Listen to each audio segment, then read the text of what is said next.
Euh, Merci à la bibliothèque de m'accueillir. Désolé, mes excuses pour ce léger retard dont je ne suis pas responsable, mais retard quand même. Et merci à l'ambassade de France pour me prendre en charge totalement et ça vaut mieux. Sinon, le retard aurait été nettement pire.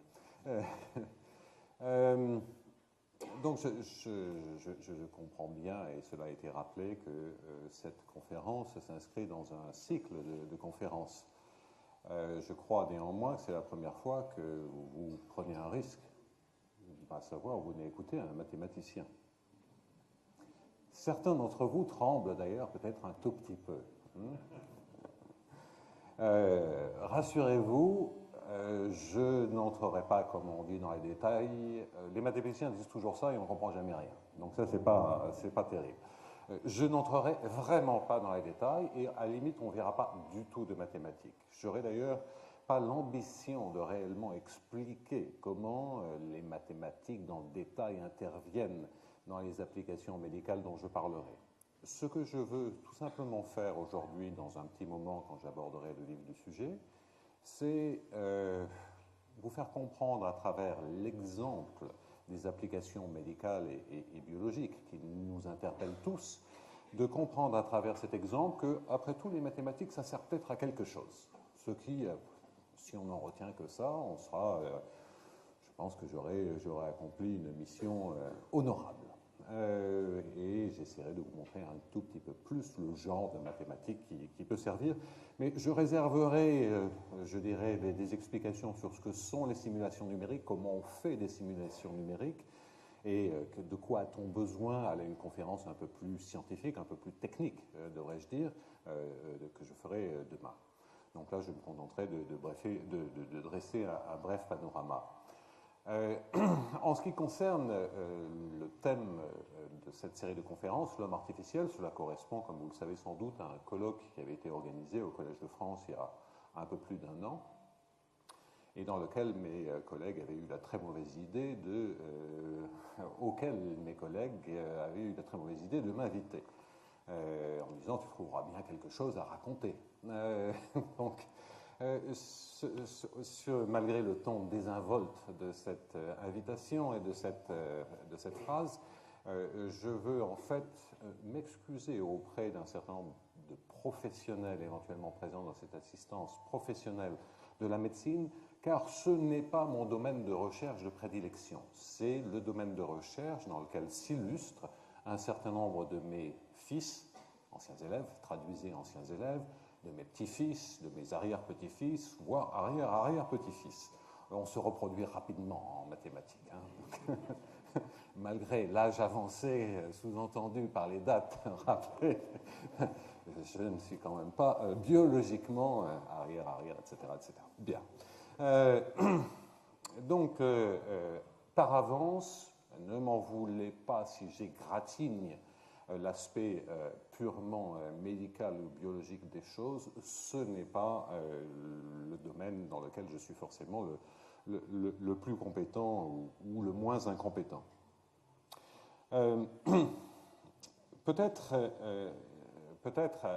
devrais-je commencer par, au fond, illustrer un propos qui dépasse, comme tu l'as très bien dit, qui dépasse très largement la conférence d'aujourd'hui, qui est au fond la question « les maths, ça sert à quoi ?» Puis, vous avez compris que j'aime bien sourire et plaisanter. Peut-être je devrais vous raconter quelques anecdotes sur un mathématicien confronté à la majorité des gens normaux, c'est-à-dire des non-mathématiciens. Donc, situation à laquelle tout mathématicien s'est trouvé confronté. Une personne vous demande « Et vous, que faites-vous » Redoutable question pour un mathématicien qui, en général, commence à bafouiller en baissant la voix « Je fais des maths, je suis mathématicien », en s'excusant presque. Et là, deux réactions, et que deux réactions, mais symptomatiques. Deux réactions. Première réaction, « Oh, moi, les maths, j'ai jamais rien compris ». Majoritaire. Un certain nombre d'entre vous se reconnaissent, je crois. Bon. Deuxième réaction, moins fréquente, mais pas aussi rare qu'on pourrait le croire, c'est oh, les maths, j'ai toujours aimé ça. Et ça arrive assez souvent. Mais ce qui est effectivement intéressant, ce qu'il est intéressant de noter, c'est que de toute façon, c'est instantanément chargé d'affectif. C'est j'ai toujours eu horreur de ça, je ne comprenais rien et on en est presque un peu fier. Ou alors c'est j'ai toujours aimé ça, mais pas de réaction d'indifférence, c'est rare. Le mathématicien est toujours un peu gêné par ces réactions, parce que qu'est-ce que vous voulez qu'il réponde? Alors en général, changement de conversation, et vous, que faites-vous? Bon, une manière de répondre que j'affectionne tout particulièrement, que l'on me dise qu'on n'a jamais rien compris ou qu'on aimait toujours ça, c'est de répondre « rassurez-vous, moi non plus ». Ça marche dans les deux cas. Alors, de temps en temps, les interlocuteurs s'obstinent, malgré tous vos efforts, de détourner la conversation vers des sujets plus raisonnables.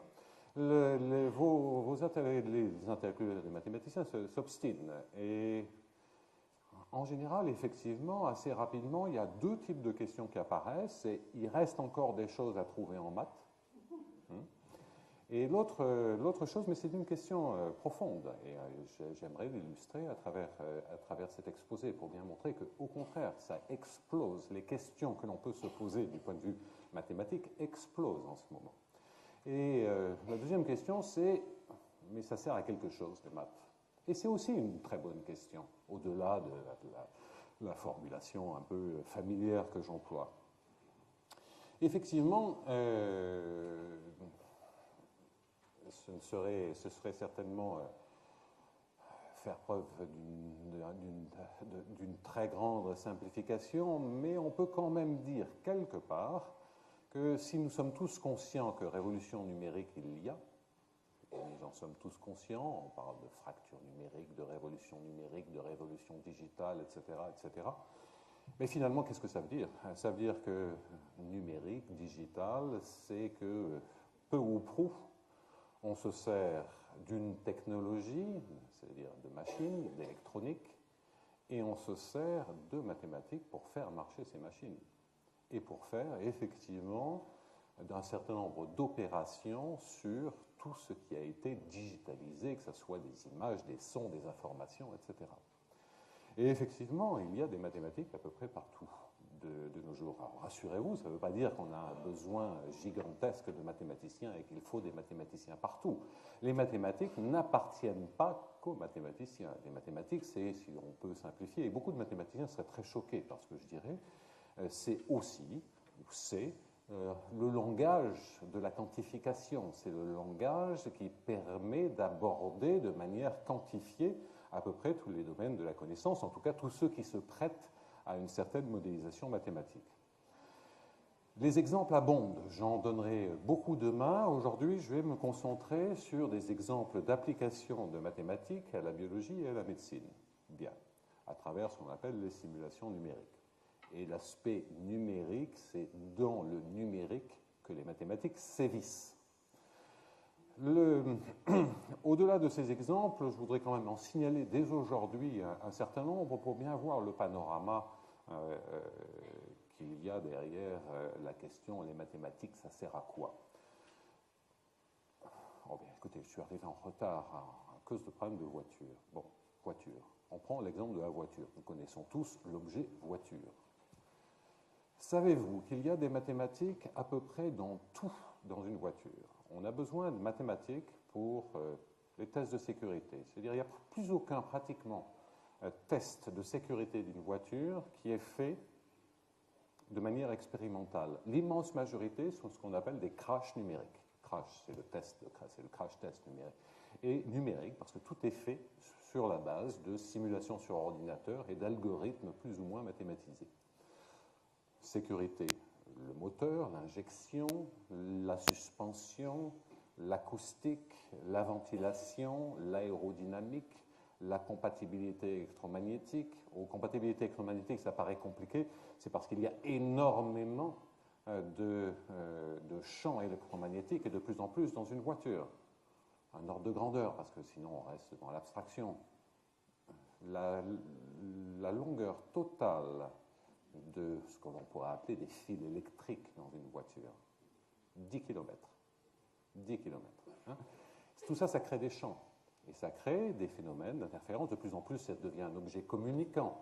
Donc, interaction avec les aspects téléphonie, GPS, positionnement, enfin, etc., etc., etc. Bon, ça, c'est les compatibilités électromagnétiques. Est-ce que c'est un vrai problème? Je vous en donne un exemple, encore une anecdote. Une grande marque de voitures allemande célèbre pour des voitures, disons, assez luxueuses, dont les modèles se reconnaissent par des séries portant des nombres à 3 chiffres. Donc, je n'ai pas cité le nom de la marque. Procédé il y a quelques années à un test sur circuit d'un nouveau modèle. Deux voitures pilotées par des pilotes d'essai se croisent et amicalement, un pilote klaxonne l'autre pour lui dire bonjour. Dans la voiture de l'autre, l'airbag se déclenche. Oui, ça c'était un problème de compatibilité électromagnétique, ce qui est bien connu pour être une faiblesse de ces berlines. Voilà un petit exemple de compatibilité électromagnétique. Je reviens à ma liste parce que je suis loin de l'avoir épuisée. Et je ne sais d'ailleurs plus très bien ce que j'ai cité ou ce que j'ai omis, mais il y a effectivement des mathématiques dans tous les aspects de la voiture. J'ai oublié les pneumatiques, et on pourrait en citer encore beaucoup d'autres. Donc, des mathématiques, cela ne veut pas dire que ce sont toujours des mathématiciens, mais enfin, ce sont des mathématiques, et en général, qui sont utilisées par des ingénieurs à travers des logiciels, et dans lequel, peu ou prou, des mathématiciens ont toujours collaborer, pas que des mathématiciens, des mécaniciens, des mathématiciens, des informaticiens. Tout ceci devient très rapidement, dans la réalité concrète des applications, les étiquettes étroites mathématiciens ou informaticiens ou mécaniciens, tout ceci explose, parce que simplement il y a un problème à résoudre et chacun amène ses compétences. Quoi qu'il en soit, le spectre des applications des mathématiques à travers ce que l'on appelle les simulations numériques explose. C'est d'ailleurs, on pourrait dire que c'est, comme tu le rappelais en me citant d'ailleurs, mais c'est vraiment pas quelque chose qu'il faut m'attribuer, on peut effectivement dire que l'invention des ordinateurs est en grande partie liée aux besoins de simulation numérique. Il y avait deux raisons fondamentales, il y a un certain nombre de débats d'experts pour inventer la forme moderne des machines à calculer. Une raison qui est illustrée par deux grands génies de la science du XXe siècle, Turing en Angleterre et John von Neumann aux États-Unis.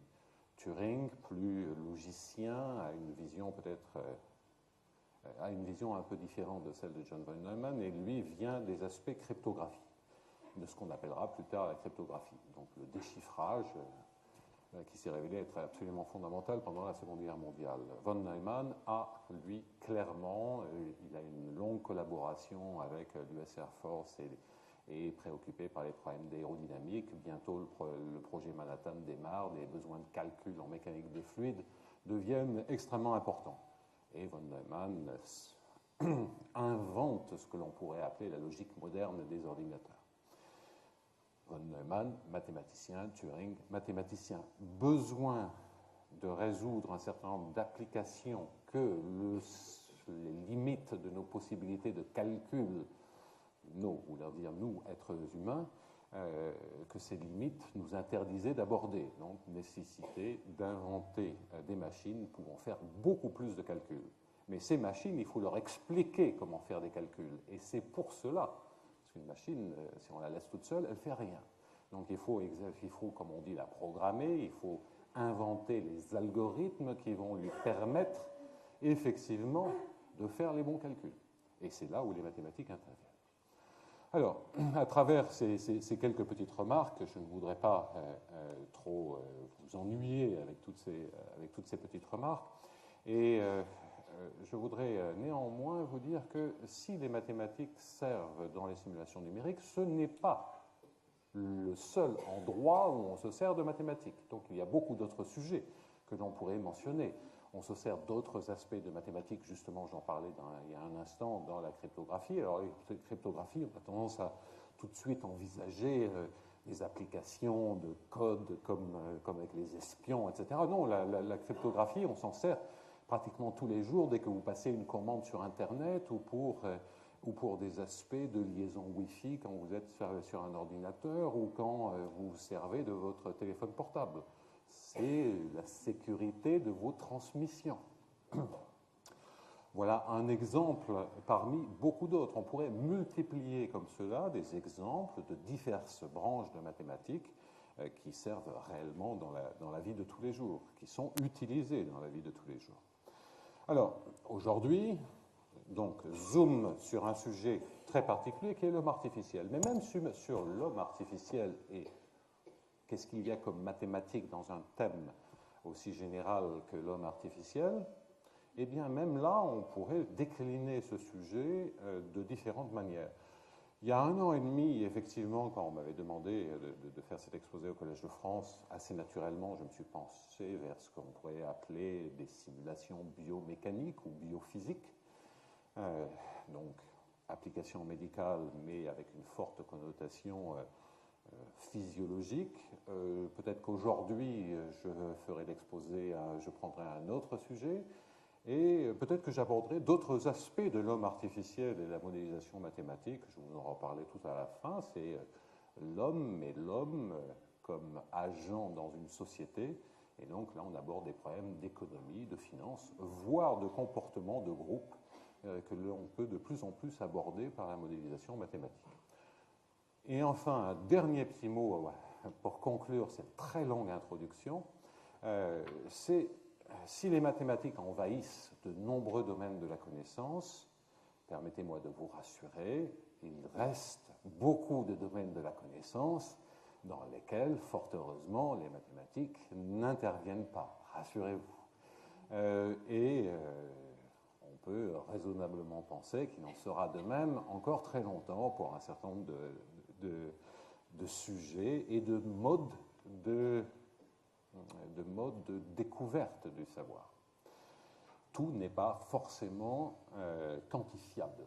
Bien, donc voici le plan de l'exposé, simulation numérique, quelques exemples, perspectives et défis. J'aimerais conclure effectivement avec un certain nombre de perspectives et défis. Alors, tout d'abord, mes sources. Les exemples que je vais vous illustrer sont tous tirés de différents projets de recherche. Ils se trouvent de l'INRIA. Au niveau du foie, voici les différents groupes intervenants, au niveau du cœur et au niveau de l'hémodynamique, si vous voulez, la circulation du sang, hein, pour ne pas employer des mots trop compliqués, très compliqués. Voici les intervenants que je voulais absolument mentionner. Alors, avant de voir des exemples de simulation numérique, je suis obligé d'en dire quelques mots, même si je vous ai déjà donné les règles du jeu, à savoir que je ne vais pas vraiment expliquer la manière dont on réalise des simulations numériques.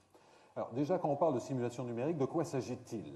Il s'agit d'essayer de représenter sur ordinateur des systèmes complexes pour lesquels il est difficile, et le mot difficile est un peu ambigu, parce que difficile, cela peut vouloir dire impossible, cela peut vouloir dire très difficile techniquement, ou cela peut vouloir dire, comme pour les crash tests, simplement très cher, et que c'est simplement plus économique de faire une simulation numérique.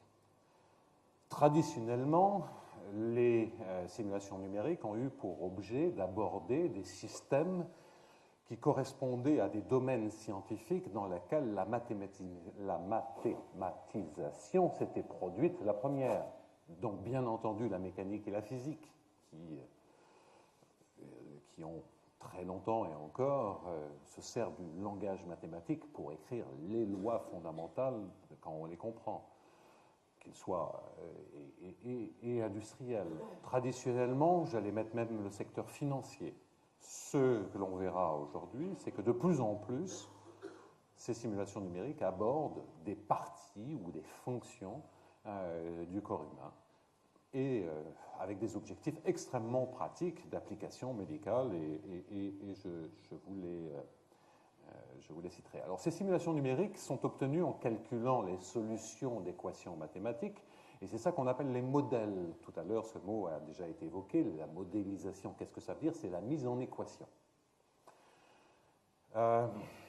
Ces équations, dans les domaines traditionnels, correspondent aux lois de la physique, de la mécanique. Le F égale m gamma, c'est une équation, c'est un modèle, c'est une équation mathématique. Loi biologique, là c'est déjà un tout petit peu plus compliqué parce qu'il y a beaucoup d'aspects à prendre en compte. Alors effectivement, lorsqu'on va essayer de parler du foie, du cœur, on va insister sur la modélisation, enfin la manière dont ça se passe, c'est qu'effectivement on se sert de lois mécaniques et physiques, ce ne sont pas à proprement parler des lois biologiques, mais il reste que les tissus qui sont en jeu lorsqu'on parle de l'hémodynamique, c'est-à-dire la manière dont le sang circule dans les artères, eh bien, le sang, ce n'est pas de l'eau, ce n'est pas un fluide comme les autres, c'est un fluide extraordinairement complexe et qui nécessite effectivement une réflexion sur la manière dont on va le représenter mathématiquement. Alors, pour faire ces simulations numériques, bien entendu, on a besoin de ces équations, ce qui est un travail de plus en plus pluridisciplinaire pour les systèmes réellement complexes. Il faut donc des modèles, il faut savoir effectivement qu'est-ce que ça veut dire ces équations. Donc ça, c'est ce qui relève de l'analyse mathématique à travers les modèles, l'analyse des modèles, les algorithmes, et bien entendu des machines et des ordinateurs. Bon, donc voilà rapidement le contexte et c'est à peu près, il y aura encore un dernier transparent tout à la fin. Et je voudrais maintenant vous montrer quelques exemples. Le premier exemple, ça va traiter de la simulation de l'activité électrique du cœur. L'objectif, c'est d'aider à bien positionner des électrodes de stimulation. Pacemaker, et dans un but précis de resynchronisation de l'activité cardiaque. Alors là, ce que l'on va voir dans un premier temps, vous voyez que le petit film s'intitule « Cœur, poumon, thorax ». Bon, je vais le lancer. Ce que l'on va voir, c'est progressivement la nécessité de rentrer effectivement le cœur dans un système plus global, d'où cœur, poumon, thorax, et le film est très court, ce sont d'énormes calculs qui sont derrière, qui permettent de voir un tout petit peu la manière dont l'activité électrique du cœur fonctionne. Donc là, voilà ce qu'on appelle une simulation numérique. Là, on va voir une simulation où les couleurs représentées, j'aurais peut-être dû le dire auparavant, j'ai des petits problèmes de format, je suis obligé de tenir mon écran qui est cassé, enfin bon, bref. Je me débrouille. Alors là, vous voyez déjà quelque chose d'un peu plus complexe. On comprenait bien les battements, les changements de couleur font référence au voltage dans l'activité électrique, les champs électriques qui sont mesurés, et en même temps, vous avez un couplage avec la mécanique du cœur, avec les déformations qui sont en jeu. Donc il y a de l'électricité, de la mécanique à travers la déformation de la structure, et bien entendu le fait que ce soit le cœur, donc de la biologie et de la médecine. On continue avec ces petits exemples. Alors là, je crois que c'est tout simplement une petite image qui montre la nécessité de prendre en compte dans la globalité le système. On ne peut pas simplement dire bon, ben, j'ai le cœur, j'oublie tout le reste autour, je me concentre sur le cœur. Non, le cœur est dans un ensemble, ici intitulé cœur-thorax. Enfin, pour faire ces simulations, juste un petit... C'est peut-être tout ce que je pourrais me permettre de représenter du point de vue de ces méthodes de simulation. C'est que là, il y a un saut, je vous ai parlé, je vous ai fait un grand discours sur les mathématiques, ça sert à quelque chose, j'ai utilisé de l'autorité que m'a confiée notre ami pour vous assener cela. Je vous ai dit qu'il y avait des mathématiques partout, mais au fond, et puis je vous montre un film qui ressemble à un dessin animé. Donc ça paraît, il y a un saut là-dedans conceptuel qui sera complètement, ou j'espère en grande partie rempli demain. Mais aujourd'hui, je voudrais juste me contenter de dire, oui, certes, on peut imaginer qu'il y ait des équations qui gouvernent le fonctionnement de ce système électromécanique, qui est le cœur dans son environnement. OK, on a des équations, on a des machines. La seule chose, c'est comment on passe de ces équations aux machines. Alors, on passe à travers, parce que ces équations, d'une certaine manière, elles vous disent ce que va être le déplacement d'un point de la surface du cœur, ou ce que va être le champ électrique en un point de cette surface. Mais en fait, c'est en tout point de cette surface. Et tout point, ça en fait beaucoup. Ça en fait une infinité. Et ça, un ordinateur, ça ne peut pas gérer une infinité de points. Ça a beau être très rapide, ça ne peut gérer qu'un très grand nombre d'inconnus. Et là, on a une infinité d'inconnus, puisque c'est en tout point. Et la manière dont on se ramène à quelque chose qui est calculable, sur lequel l'ordinateur peut faire une simulation, c'est à travers une étape de discrétisation. C'est on passe du continu au discret. On passe d'équations continues à des équations discrètes. Discret, ça veut dire un nombre fini, un très grand nombre, mais un nombre fini d'inconnus. Et pour cela, on va représenter, on va remplacer tous les points par les sommets de ce qu'on appelle un maillage. Si on va découper la surface, la veille ne tient pas, j'aurais dû l'inhiber. On va représenter toute cette surface et on va se livrer à ce qu'on appelle ici une triangulation pour une surface. Donc on va couvrir cette surface de petits triangles. Et effectivement, bien, on n'aura plus qu'un nombre fini de sommets. Et pour simplifier, c'est un peu plus compliqué que ça, mais pour simplifier, on aura maintenant un nombre fini, très grand nombre, parce que vous voyez, il y a beaucoup de triangles, donc il y a beaucoup de sommets. Mais on va maintenant pouvoir écrire des équations permettant de calculer les valeurs en chacun des sommets de ces triangles. Alors on va pouvoir, mais comment on passe de ces équations, les lois de la physique, de la mécanique, à des équations discrètes? Ça, c'est la relève de ce qu'on appelle les algorithmes, la compréhension des équations des règles partielles, les méthodes des éléments finis, dans lesquelles les mathématiciens et les mathématiques jouent un très grand rôle, même s'il faut absolument toujours reconnaître qu'un grand nombre de ces méthodes numériques sont d'abord et souvent, pas toujours, mais intuitées, inventées par des ingénieurs, des mécaniciens qui inventent. Le langage mathématique appartient à tout le monde. Et souvent, des grandes idées scientifiques et mathématiques ont été inventées par des ingénieurs, des mécaniciens qui avaient réellement besoin de faire de telles simulations numériques. Donc, partage de l'origine des idées qui sont derrière ces simulations numériques. Donc, en résumé, à travers ce premier exemple, l'objectif, mieux implanter les électrodes sur le cœur, besoin de comprendre la manière dont l'activité électrique, de mieux comprendre tout simplement l'activité électrique du cœur dans son ensemble, des simulations numériques, donc des équations, le passage sur ordinateur via des méthodes et algorithmes mathématiques. Deuxième exemple, c'est sur le foie. Donc il s'agit de comprendre le comportement, là encore ça a un lien avec de la mécanique, comprendre le comportement de la structure hépatique du foie qui est sollicité par un certain nombre de gestes chirurgicaux. Alors,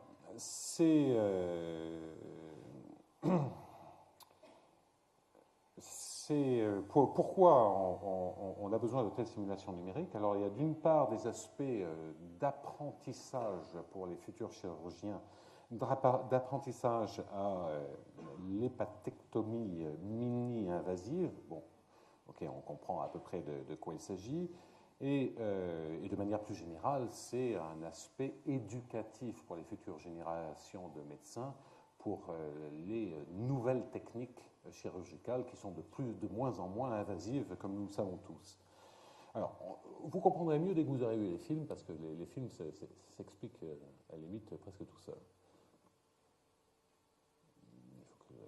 C'est un autre codec, pardonnez-moi. Alors, je dois pouvoir mettre plein écran.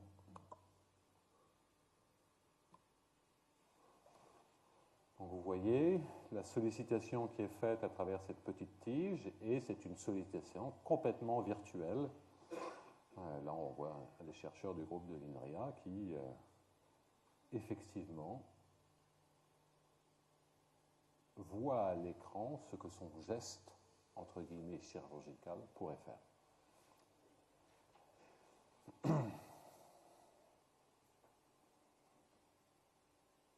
Je vais en avoir encore besoin, mais on le remettra à ce moment-là. Okay. Deuxième exemple, on va peut-être mieux voir dans cette image de synthèse. Je vais essayer d'augmenter l'écran. Moi, je suis en aveugle ici, mon écran ne fonctionnant pas. C'est le problème. Donc, vous apercevez peut-être ici effectivement toujours la tige, et on voit effectivement la réponse de la structure. J'ai un petit problème d'éclairage, mais on voit effectivement la réponse de la structure, et tout ceci peut d'ailleurs être mesuré. Mais là, ce n'est pas tant un objectif quantitatif qu'un objectif je dirais, de visualisation de l'acte chirurgical. Là encore, c'est un objectif légèrement différent. À nouveau, vous voyez derrière, on a une structure mécanique plus ou moins complexe avec une certaine élasticité. Vous avez bien vu ces phénomènes élastiques en jeu. Eh bien, là encore, le passage entre un certain nombre de lois de la mécanique et de la physique et la simulation numérique à proprement parler, avec en plus le problème de l'impact. Qu'est-ce que ça signifie, un impact?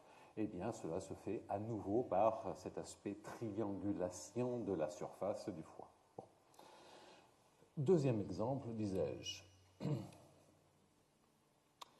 Je crois que j'ai à peu près tout. Alors, je vais maintenant passer, je vais passer à une troisième catégorie d'exemples qui est sur l'hémodynamique. Alors, ça tombe très bien parce que tu en as parlé tout à l'heure.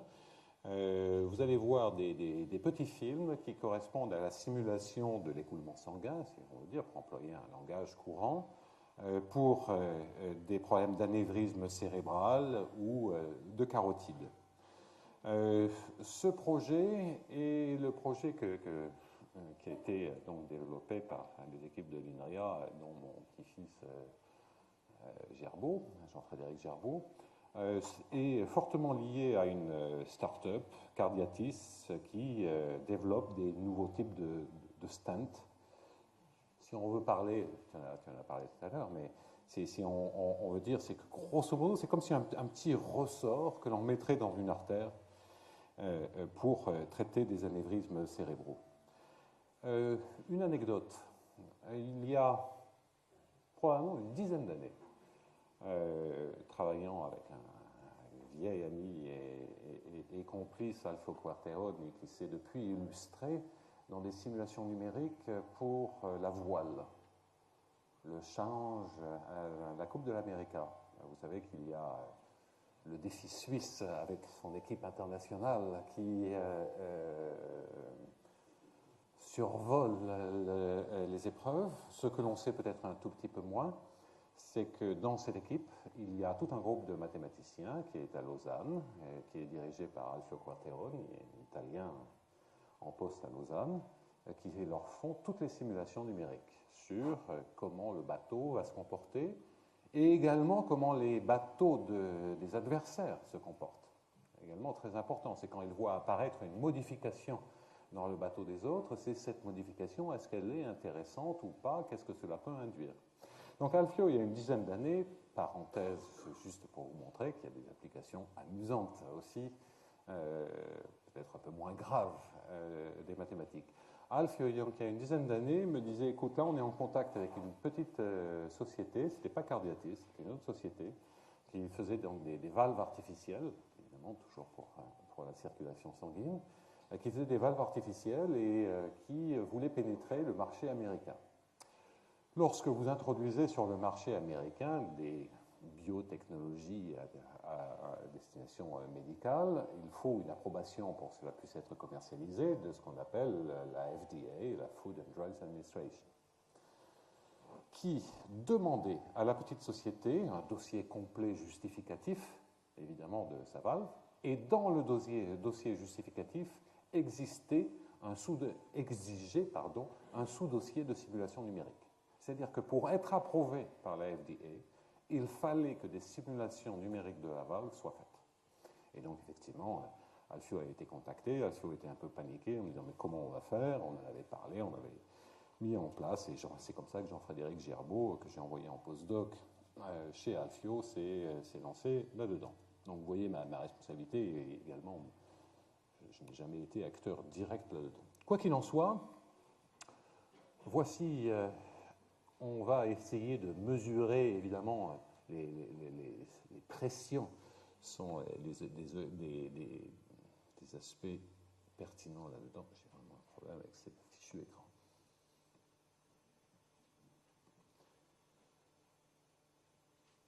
Et là, la manière dont on visualise les choses, en fait, la manière dont, j'aurais dû le dire avant, sur toutes ces simulations numériques, et ce sont des temps effectivement très courts, sur toutes ces simulations numériques,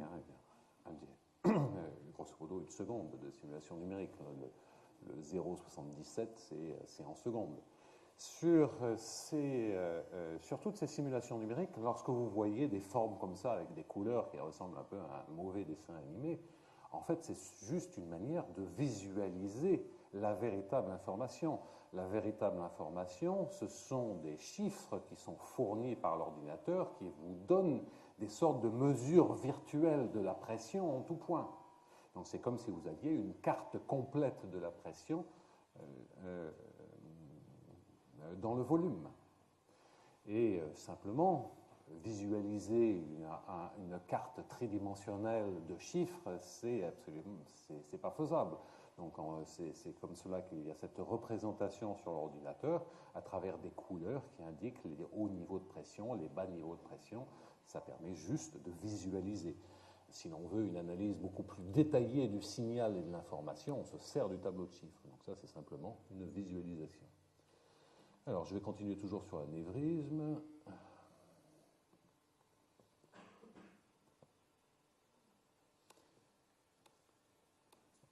Voilà. Encore deux petits films. Donc celui-là est un peu le même que le précédent. Pardonnez-moi. Fichu écran. Donc vous voyez ce que je disais sur les couleurs. Là, en l'occurrence, ces couleurs sont reliées au déplacement. Bien. Dernier exemple sur la carotide.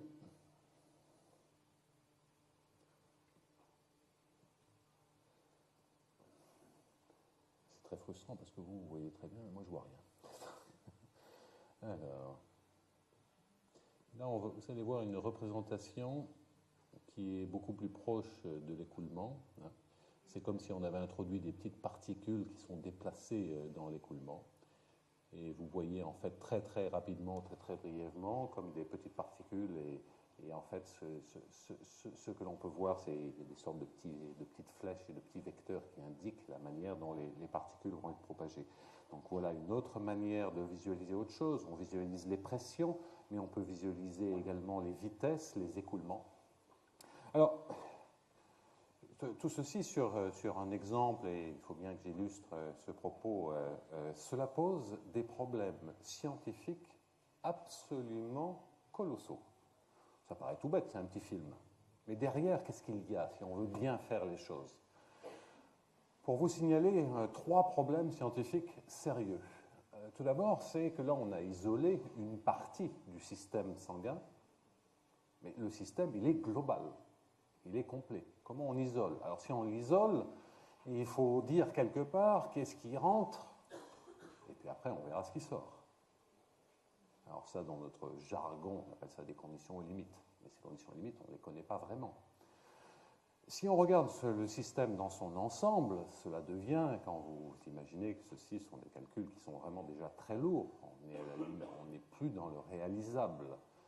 En plus, le système sanguin est extraordinairement complexe parce que des objets qui sont des artères fondamentalement tridimensionnelles s'y côtoient aussi Ça descend jusque dans les vaisseaux, qui sont des objets tellement fins qu'on pourrait dire qu'ils sont unidimensionnels. Comment on fait la jonction entre du tridimensionnel et du unidimensionnel? Unidimensionnel, ça veut dire simplement sur une droite, c'est un filament. Deuxième problème mathématique. Troisième problème mathématique, c'est pas un tuyau de plomberie, ça. Hein? C'est élastique, ces parois, et fort heureusement. Parce que si c'était des tuyaux de plomberie, c'est-à-dire si nos artères étaient rigides, on le sait, c'est dans le langage courant, on aurait des problèmes de santé. En fait, vu les ordres de grandeur physique qu'il y a dans l'écoulement artériel, si les artères étaient rigides, eh bien, on mourrait parce qu'on aurait déjà des phénomènes de turbulence, etc. Donc, les phénomènes de flot très complexes, chaotiques, sont liés, qu'on appelle la turbulence, et qui font que, par exemple, si un petit avion se pose instantanément dans le sillage d'un B747, il est désintégré instantanément. Donc c'est pour ça qu'il faut attendre un peu, après qu'un 747 soit posé, que la turbulence et toute l'énergie contenue dans la turbulence se dissipent. Eh bien, ces phénomènes turbulents, extrêmement violents, extrêmement dangereux, n'apparaissent pas dans le système artériel, parce que justement les parois peuvent encaisser des mouvements plus ou moins et absorber, servir d'amortisseur. C'est vraiment pas de la médecine que je suis en train de vous faire, hein, c'est de l'imagerie médicale. Hein. Ils peuvent absorber effectivement ces phénomènes. Et donc, si on fait une simulation numérique en faisant des parois qui sont rigides, eh bien on est à contresens complètement. Mais si les parois peuvent effectivement bouger et se déformer, et on est bien obligé de prendre en compte ce qu'il y a à l'alentour, de prendre en compte le tissu, de prendre en compte les spécificités mécaniques. Donc, troisième défi de nature modélisation et algorithmique, qui est effectivement la paroi, comment la modéliser. Troisième ou deuxième, je ne sais pas où j'en suis. Le troisième, c'est la nature même du fluide qu'est le sang. Et d'ailleurs, tous les fluides biologiques sont des fluides extraordinairement complexes. Je pourrais rentrer beaucoup plus dans les détails, là on se rapproche beaucoup de ce qui est un de mes domaines de prédilection. Ce sont des fluides extrêmement complexes par opposition à l'air qui est dans cette pièce. Donc quand on parlait de la ventilation d'une voiture, ou simplement si on veut comprendre les mouvements d'air, et il y a des petits mouvements d'air dans une salle comme celle-ci, si l'on voulait comprendre les mouvements d'air ou simplement l'écoulement de l'eau dans une canalisation, bien là, on a affaire à des fluides que l'on comprend bien, que l'on modélise bien. Si vous prenez le sang, là encore, voie direction de recherche sur laquelle travaillent des médecins en collaboration avec des mathématiciens pour effectivement mieux comprendre et simuler le fluide très particulier qu'est le sang. Enfin, un dernier exemple, et j'arrêterai là mes exemples, et je vous ferai quelques mots de conclusion. Donc, vous voyez que des illustrations, hein, et j'ai tenu promesse pour l'instant, il n'y a toujours pas de maths. Hein. Donc ça c'est... de plus en plus, on va aller et on va vers de la modélisation des activités neuronales. Et cela va de pair avec le développement d'instruments d'investigation de plus en plus poussés. Hein, pensez à toutes les machines qui sont apparues dans les hôpitaux qui permettent de mieux voir. Et c'est loin, ce qui concerne la RMN, il y a le projet de monter à 12 Tesla à Gif-sur-Yvette, enfin du côté de Gif-sur-Yvette. 12 Tesla sont des champs magnétiques, c'est grosso modo quadrupler la puissance de la RMN, ce qui va permettre de descendre dans l'observation de ce qui se passe dans le cortex à des distances et à des groupes de neurones qui sont beaucoup moins importants qu'à l'heure actuelle, puisque grosso modo on distingue ce qui se passe, si je me souviens bien des ordres de grandeur, je vous dis peut-être une bêtise, c'est quelques centaines, voire quelques milliers de neurones d'un coup. Donc on voit des activités par zone, on peut voir un certain nombre de choses, mais on est très très loin de descendre à un niveau plus fin, ce qui est absolument indispensable du point de vue de la modélisation. Car effectivement, beaucoup reste à découvrir sur les lois, si lois il y a, qui peuvent gouverner un certain nombre d'activités cérébrales. Mais cela avance à toute allure. Et là, un des aspects, c'est fortement lié à des recherches sur l'épilepsie, un des aspects, c'est de bien comprendre les activités à nouveau électriques dans le cerveau, et notamment ce qui se passe au moment des électroencéphalogrammes. Ça, c'est un énorme projet qui mélange, bien entendu, de la médecine, des mathématiques, de l'informatique, avec des aspects de traitement d'image, etc., etc. Alors là, il y a quelques modélisations de l'activité du cortex. Qu'est-ce que je peux vous dire là-dessus? Bon, non, je n'ai pas vraiment envie de vous en dire beaucoup plus. Je vous ai donné un certain nombre d'objectifs. Et là encore, j'insiste sur les aspects globaux. Bien, je vais arrêter là maintenant avec les ordinateurs. Un dernier transparent en guise de conclusion. Je vous avais promis un certain nombre d'exemples. Les voici. Donc, je vous les ai donnés. Et je voudrais conclure avec quelques mots de perspective là-dessus, perspective et défis. Les enjeux sont absolument considérables. D'ailleurs, autant on peut avoir un certain scepticisme sur un certain nombre d'applications, mais quand il s'agit de la santé, je dirais que personne ne discute. Les enjeux et les défis sont absolument considérables. Il y a néanmoins des problèmes du point de vue scientifique absolument redoutables dont tous ne sont pas résolus. On avance petit à petit. Et l'aspect de validation qui va bien au-delà de simplement vérifier que le médecin dit « ouais, ça a l'air raisonnable, ça a l'air correct ». Non, ça, c'est pas de la validation. Ça, c'est simplement dire qu'on n'est pas complètement dans les choux, pardonnez-moi l'expression. Les validations sont indispensables et je rappelle toujours ce principe, le principe gigot. Hein, on sait que les Français aiment bien manger, mais ça a vraiment une signification. Le principe gigot est un principe très important pour veiller à ce que l'on fait dans les simulations numériques. C'est ce qu'en anglais on appelle garbage in, garbage out. Si les données que vous entrez, c'est-à-dire votre modélisation, est de mauvaise qualité, vous en sortirez toujours quelque chose de mauvaise qualité. Donc ça, il faut faire effectivement très très attention à cela. Donc la modélisation est cruciale et ça, c'est probablement une des spécificités dans tout le panorama, dans tout l'univers des applications des mathématiques, de la modélisation et des simulations numériques, c'est qu'elle est très délicate par l'aspect toujours global du système, global dans le sens où il est difficile d'isoler un sous-système, donc il y a des couplages un peu partout, et également des phénomènes qui se passent dans des gammes d'échelle extraordinairement variées. Pour le cerveau, on pourrait dire carrément, entre guillemets, enfin si j'en crois Jean-Pierre Changeux, il faut descendre au niveau de l'atome, à la mécanique quantique, d'autres le pensent aussi, et remonter à des échelles que je pourrais qualifier des longueurs caractéristiques qui sont la taille évidemment de notre cerveau, donc en dizaines de centimètres.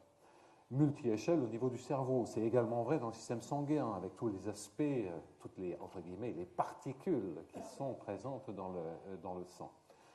Et des couplages, on a vu que dans tous les exemples, des couplages entre mécanique et électricité, donc partout des couplages. En plus, là je pose une question, jusqu'à présent, la manière dont la modélisation a été pensée est une modélisation qui peu ou prou reste déterministe. On a des lois, comme on a une loi de la mécanique du ponctuel, comme on a une loi de la mécanique des milieux, on a des lois de mécanique des milieux continus. De plus en plus, on voit poindre, et j'en dirai beaucoup plus demain, on voit poindre la nécessité, face à des systèmes complexes, d'utiliser des notions de modélisation aléatoire, de modélisation statistique. C'est-à-dire des lois qui sont des lois, mais qui ont une certaine variabilité. Mais bon, c'est séduisant, hein, mais comment on met ça en musique? Je crois que ça, c'est une question, mais néanmoins, je reste absolument convaincu que cela pourrait jouer un grand rôle dans les décennies qui viennent. Alors, une question un peu provocatrice, je suis fatigué là. C'est à quand la simulation complète d'un être vivant? Alors, ça dépend ce qu'on en veut. D'une certaine manière, c'est déjà possible, mais là encore, il faudrait préciser. Mais je suis quand même frappé de voir que ceci, et si on compare aux simulations globales, hein, qu'on appelle Earth Simulator, simulation globale sur l'aspect compréhension de la Terre, je ne vois pas de grands projets internationaux de la même ampleur sur un objectif aussi ambitieux sur un être vivant. Et ce n'est pas forcément ni beaucoup plus simple, ni beaucoup plus compliqué. Pour conclure, vous avez vu à travers ces petits exemples, qui sont simplement des petits films en couleur dans lesquels on voit des équations avec des objectifs bien précis, vous avez vu quelques exemples d'applications actuelles des mathématiques avec des objectifs médicaux.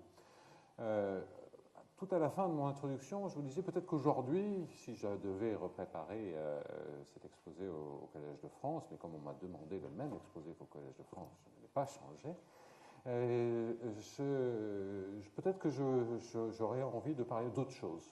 Alors, ça pourrait être quoi? Alors, juste pour vous donner une autre illustration de ce que les mathématiciens osent faire.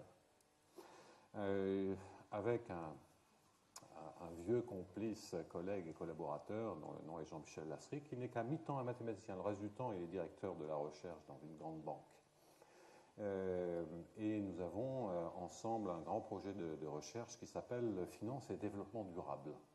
Finance et développement durable, où est-ce qu'il y a des maths là? Il y a plein de maths. Donc, comment se servir des aspects de marché financier pour des objectifs de développement durable. Et de se poser instantanément des questions redoutables sur les taux écologiques. Qu'est-ce que ça veut dire un taux écologique? C'est comment mesurer les impacts, enfin des questions économie, mathématiques, finance, absolument passionnantes. Quoi qu'il en soit, nous avons été amenés à réfléchir à comment modéliser des grands systèmes d'individus présentant beaucoup de caractères communs, mais chacun des individus étant rationnel au sens de l'économique, c'est-à-dire il a des préférences et agit en fonction de ses préférences. Eh bien, il se trouve que si on n'a qu'un nombre fini de joueurs, on est dans ce qu'on appelle la théorie des jeux, dans laquelle se sont illustrés à nouveau John von Neumann et beaucoup d'autres. Et très rapidement, cela devient un jeu à 10, 20, 100 joueurs, ça devient insoluble. Par contre, si vous dites que vous avez une très grande population, là, ça change complètement. Alors, c'est des nouveaux modèles et on applique ceci aussi bien à retrouver ce qui était un grand mystère en économie, c'est pourquoi dans beaucoup de pays, on a, si on observe la distribution des richesses des habitants, on a des lois qui sont étonnamment stables, qui sont dites des lois de Pareto. La distribution se fait en décroissance polynomiale, avec des coefficients qui varient un peu d'un pays à l'autre, mais qui sont stables sur des durées d'une quarantaine d'années, en tenant compte justement d'un taux de croissance, et donc un taux de croissance nul, on a quelque chose d'étonnamment stable. Eh bien, par un petit modèle de comportement, en disant la création de ce que peut attendre un individu en termes de salaire est lié à son éducation. Si on se forme à un certain niveau, on a un certain espoir de salaire, mais s'il y a beaucoup de gens qui se forment à ce niveau-là ou à des niveaux supérieurs, les espoirs de salaire diminuent. Et en revanche, le coût de formation est plus important, plus le niveau est grand, sauf si beaucoup de monde aussi se forme à ce niveau-là. Donc vous voyez comment on est automatiquement dans une politique globale. Eh bien, vous mettez en route, à travers ce que nous appelons les Mansfield Games, ce genre de modélisation, et vous avez la distribution de Pareto, qui est le seul état stable dans un tel modèle. Pour prendre des exemples un peu plus simples, vous avez déjà observé tout un grand nombre d'oiseaux se poser sur une ligne électrique. C'est absolument passionnant la manière dont, entre deux poteaux électriques, un grand nombre d'oiseaux se posent. Ils s'équidistribuent, c'est-à-dire qu'ils sont vraiment à une distance assez proche les uns des autres, sauf près des poteaux électriques où là, les distances diminuent. Ça, c'est aussi quelque chose que l'on peut expliquer très bien, dans le fait de vouloir être ensemble, mais en même temps de tenir compte du confort par l'élasticité. Et ça, à nouveau, on est plusieurs. Je prends cet exemple, je pourrais les multiplier. Donc, effectivement, c'est encore l'homme artificiel de par le fait que dès qu'on affiche un certain nombre de comportements, dès qu'on affiche un certain nombre de préférences, alors les comportements optimaux collectifs émergent nécessairement. Pour finir avec un dernier exemple sur ce qui aurait été, bien entendu, un autre exposé. Pour finir sur un dernier exemple, c'est le jeu favori des familles françaises quand approche l'été, c'est où allons-nous passer les vacances cet été? Et donc, on s'est amusé à prendre, c'est un problème d'occupation, et on a bien vu que si les gens ne veulent pas être là où il y a beaucoup de monde, alors on a des états très stables, stationnaires, très stables, et des phénomènes d'unicité. En revanche, si comme les adolescents, on veut être qu'à des endroits où il y a beaucoup de monde, je pense que tous vous avez déjà entendu ce genre de réflexion, on ne va pas aller là, il n'y a personne. Donc, eh bien, si c'est ce genre alors là, il y a des phénomènes d'instabilité, comme on dit mathématiquement, de non-unicité, et effectivement, c'est le phénomène des modes, et on passe, il faut qu'il y ait un autre élément qui bascule. Donc, je ne suis pas en train de dire que tous les comportements humains, tous les aspects de sociologie sont modélisables mathématiquement, je suis simplement en train de dire que peut-être on peut, là aussi, sur des champs qui, jusqu'à présent, avaient connu fort peu de développement mathématique sérieux, mais il y a peut-être effectivement des espoirs de voir des choses sérieuses émerger.